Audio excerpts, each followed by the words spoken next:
Hello everybody, this is Carl Alfred, and this is another in the series of Arrested Development, and we have a bunch to talk about. The DA from Clayton County, as you know from previous parts of this, was successful in getting a TPO made permanent. Yeah. For Paul, and she was also successful in getting a TPO made permanent for me. That's a temporary protection order. So afraid is she for her whatever that she deemed as necessary, and the judge is, in this case, readily agree. So we've exhausted all of the efforts that we can in regard to this one jurisdiction. Okay, time to move on to the next. But you shouldn't be looking at the small picture, and the small picture is what has happened with this particular set of circumstances. The bigger picture is that we, you and me, you and I, we need to have access to the only place left for us to go to effect any meaningful redress in this country. And it is their job now, or so it seems, to take that means of redress away from us.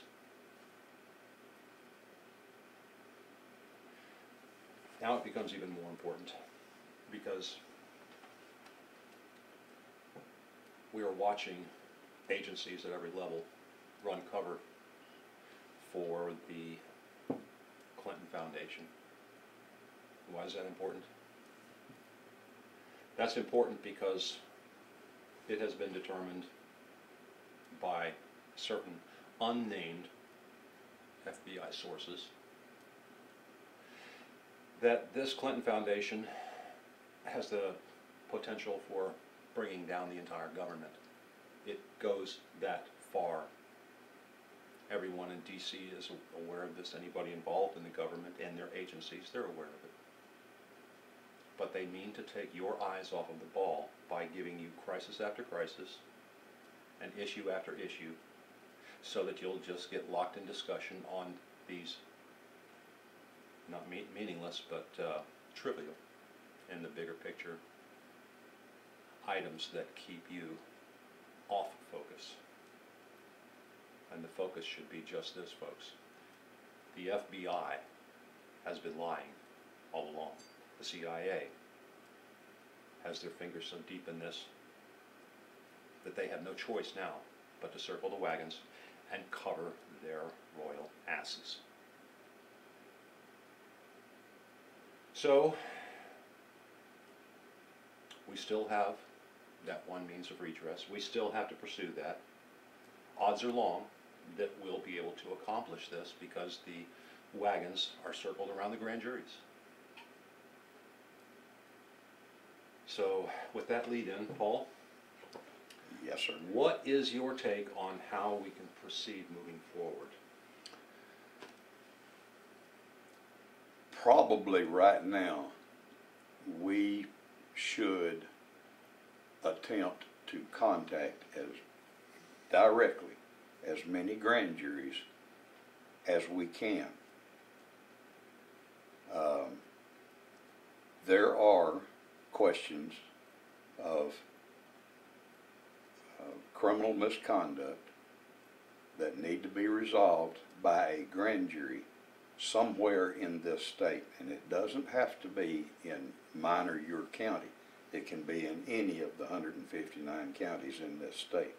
Okay. Now, my second attempt, not the very first, but the second attempt I had to get information concerning just one crime, for example, before the grand jury, was intercepted by yet another DA, and that would have been Mr. Chemwright for Henry County. And I had a brief meeting with him where he stated that no, this wouldn't get to his grand jury because it didn't involve instances of criminality within Henry County. How do we address that? Well, in the first place, he had no legal business intercepting your attempt.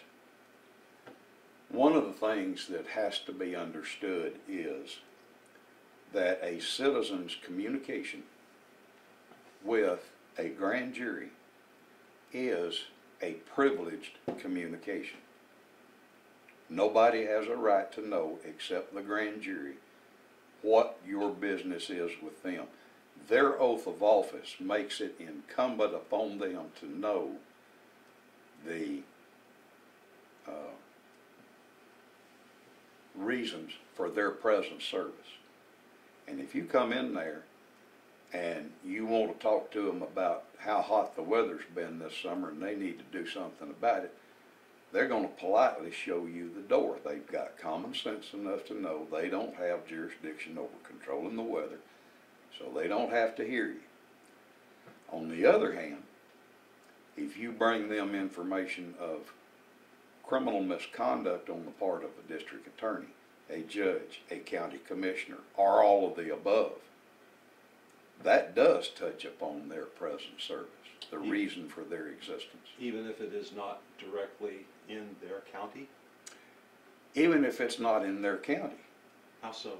Well, it is possible to have a situation that occurs at a distant location outside a county, yet the result of that action has an effect in the county.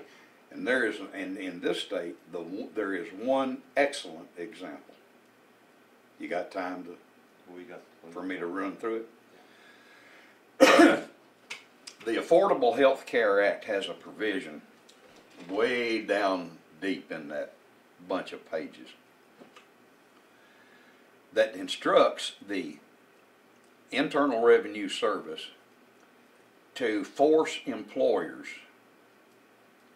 to withhold a certain amount of money from each employee who does not have insurance, does not want insurance, or does not have enough insurance as determined by some nefarious individual somewhere in the country. Now here's the problem with that. The minute those words were written, the instant they were written, they were in violation of the Fifth Amendment. Also, there shall be, okay, no property shall be taken for a public use without just compensation. Now, if the Congress is ordering the IRS to come into the state of Georgia and come into Henry County, Bartow County, Cobb County, Fulton, any other county in this state, and tell an employer, we want your employee doesn't have insurance, take it $5 from him every payday, or take $2 from him every payday. That language violated the constitutional prohibition. Now, because it violated the constitutional prohibition, it's unlawful under Georgia's theft by taking statute. You see, an unlawful deprivation or appropriation of the property of another with the intent to deprive. Well, that's what they're doing. They're depriving that poor employee of, I don't care whether it's 50 cents or $1 or $50. The taking is illegal. It's wrongful. Now, what can a grand jury do about that in Henry County, or in Bartow County, or in Chatham County? Real simple. They go call a CPA to come in and show them in the law where it says that the employer is required by the IRS to take money from an employee and give him nothing in return.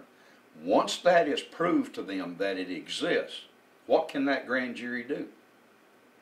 Well, the first thing they can do is they can understand that there is a theft by taking taking place in their county every week against all these individual employees.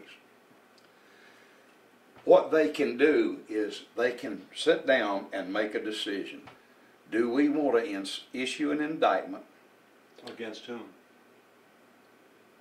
Here's the question. Do we want to issue an indictment, or do we want to remove these individuals from public office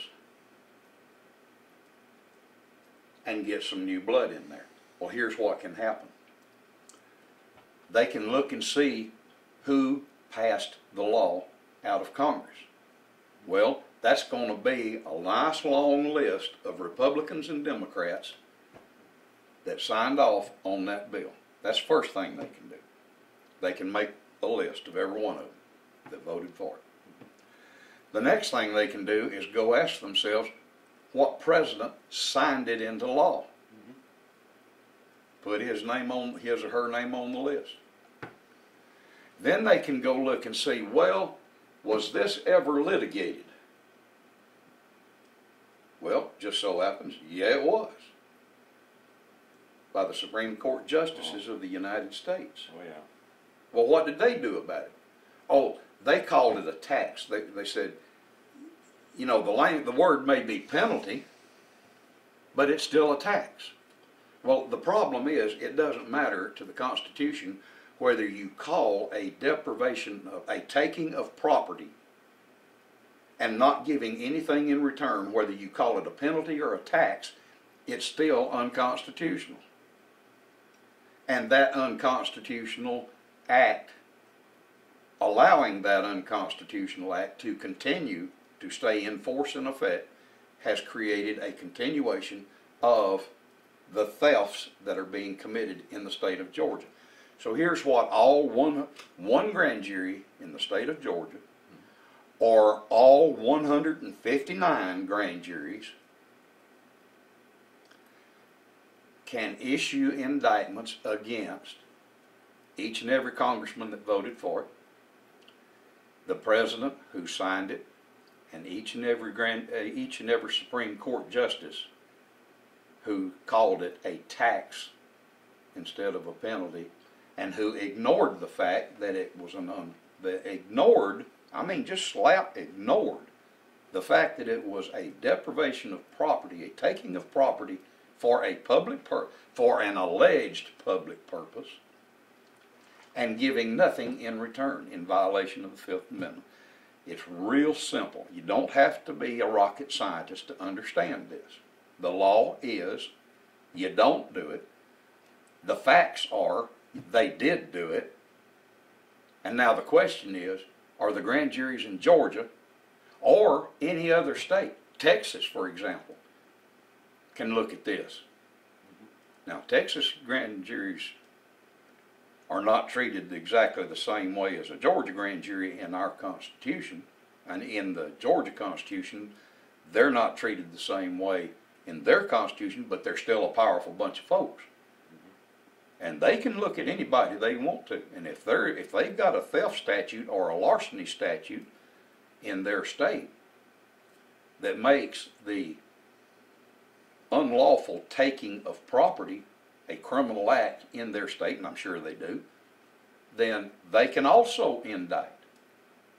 Can they also, if I read this correctly, can they also strike law?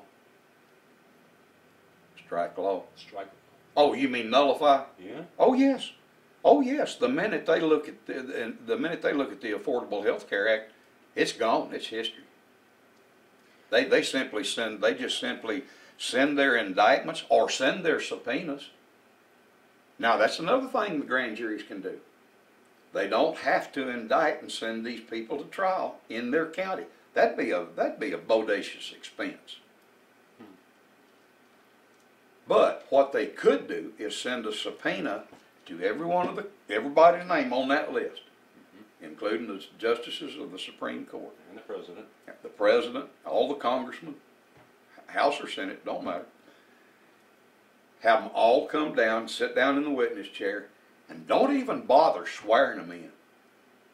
If they've already seen the law, they've already made up their minds that, hey,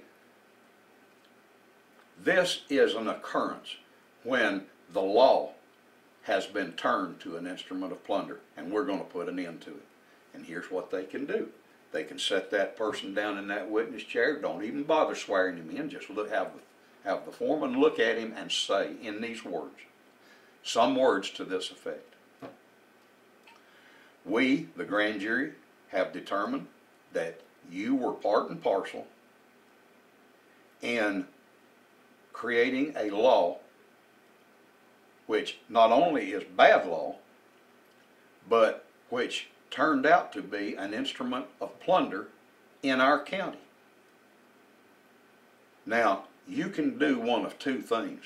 You can either have us indict you, or you can resign your office, enter into an agreement with the United States Attorney General and the state of Georgia, or whatever state's doing this, and you can swear that you will never again seek or hold an office of public trust. If you want that, we will give you immunity from prosecution. Otherwise, you're going to trial right here in our jurisdiction. Now, big boy, just how you want it. Or big gal, whatever. That requires the grand jury to put their big But butts on. that requires the power of a grand jury. In Georgia, in Texas. Now, I don't know about Illinois. Illinois' grand jury, I hate to say it, but it's a creature of the legislature. So, legislature of Illinois. So, you know, the legislature can pretty much tell the grand jury what they're going to consider and what they're not going to consider. But that's not the case in Georgia. We have uncovered many things within the multi-county jurisdiction, I have anyway, concerning criminal acts that need to get before the grand jury. The reason that this one was brought up, folks, is because this is something that everybody who is a lover of liberty and freedom, they can do. If you're in Georgia, especially, you can do. That Affordable Care Act is an abomination. Well, this isn't just about the Affordable Health Care Act. I understand. But that's just one of the issues. If you take any time at all, to look at what's going on within your county, within your city, you too are going to be finding any number of criminal violations that your elected are involved in right now. We have. And it doesn't have to be this issue that we're talking about. It can be any number of issues. I have found so many right now that I'm not going to go over them. But one that has kind of gotten out there that I will go over with you folks. And I think I did in previous videos, but let me say it again. When the fire chief of a given county decides that he wants his department to look better, and maybe even thinks he's doing the people of the county a favor by falsifying response time records, literally changing them to reflect shorter response times than has actually occurred. We're talking a serious problem. They're doing that to defraud the Insurance Standards Organization, ISO, and in turn defraud all of the insurance carriers within that county. The question has come to my mind is, how many counties are doing this right now? And in the end, the question will be, does anybody really care? Do the laws mean that little that we can overlook the crimes of a Hillary Clinton, that we can overlook the crimes of a police chief, that we can overlook the crimes of a fire chief, or the commissioners themselves, or the city council and their mayors? Paul, have we gotten to the point where We have two sets of laws now? Well, we've got two golden rules. Do unto others as you would have them do unto you. And the one that really works here in this state is them that's got the goal make the rules. Or control the goal. Doesn't that sound kind of like the Occupy Wall Street kind of crowd that just wants to protest for the sake of protesting and go up against the big guys because they're big? I mean, what is really at issue here in this situation today, in this state, probably in the state, I do know of one case in the state of Texas where a district attorney is keeping a citizen from getting to a grand jury on the question of congressional malfeasance. But it may be occurring in other states as well, and that is when citizens can take their complaint of any kind of grievance and go to a grand jury and privately sit down with the grand jury and tell them what their problem is. You got to understand, you're talking to your neighbors. You're not talking to strangers. Now, granted, you may not know them, but if they're from your county, they're your neighbors. And it's imperative that we look after one another. So, if an individual has the wherewithal to collect the evidence and take it down and show it to the grand jury, then the grand jury, under their oath, has a duty, one, to hear him, and two, to investigate. Now, don't get me wrong, the investigation might not lead anywhere. That's entirely possible. Sure. That is not beyond the realm of probability. But if it does go somewhere, then you've cleaned up corruption in your county. And it will be a long time before corruption ever tries to rear its head again if you send one even to prison, to trial, and then to prison. And Lord help, if you send half a police force to prison, there's not going to be anybody wanting to hire on with that department unless they have an assurance that the officer himself can go privately to the grand jury and know that whatever he tells them, whatever evidence he shows them, won't come back and bite him and cause him to lose his job. Or if it does happen that it's found out and he does lose his job, then it's time for the grand jury to step in and protect him. All right, now, before we go any further, this is not in any way, shape, or form a condemnation of any police organization. There's going to be bad apples in every organization. We know this. So let's keep things into perspective when we're talking about this. We all know people that are members of the police department. And most of us know good policemen. Some of us know bad ones as well. So temper your thoughts on that line. This is not about going after cops in general. It is about going after the bad ones, wouldn't you say?